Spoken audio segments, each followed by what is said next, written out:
Hi, ako po si Gijon Baharin. Ako po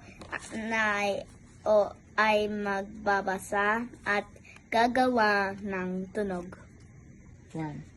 Nagising si Elsa dahil sa titilok ng manok. Kukulokok! Bungangon siya at naghilamos ng mukha. Kumain siya ng chicharon. Habang naglalambing ang kanilang pusa. Meow!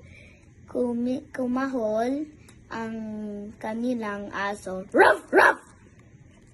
Nang may marinig ito, motorsiklo ng labas. Vroom! Vroom!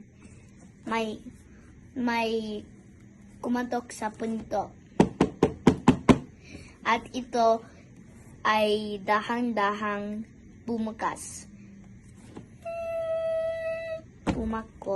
Pumasok at kanyang kapatid na si Anna.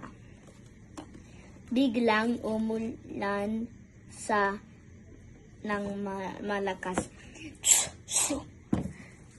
na may kasama pang kulog. Boom! Boom! Nagulat si Elsa at siya nang napasigaw. Wah! Masaya silang nagtawanan ng kanyang kapatid.